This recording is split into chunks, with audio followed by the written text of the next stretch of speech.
Hello po mga ka-Jesnabs, welcome back po sa ating channel. Senator Erwin Tulfo nagsumiti ng Senate Bill number 1408. Ito ay may title na An Act Providing for an Across-the-Board Increase in the Basic Monthly Salary of Public School Teachers and Appropriating Funds Therefore.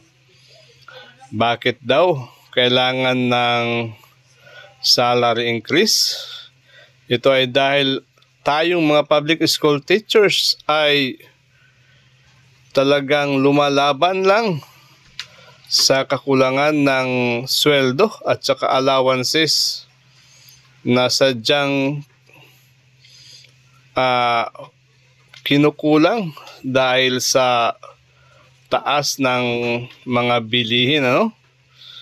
So, despite daw sa salary increase, insufficient pa rin ito para sa inflation, family needs, at sa mga economic realities.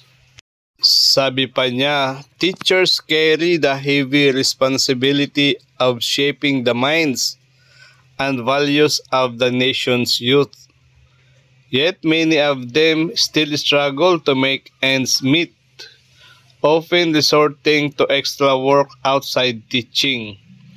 This undermines the dignity of the profession and risks driving competent and passionate teachers away from public service. Ito, gusto niya na ibigay ang across the board salary increase na 10,000 pesos to all public school teachers.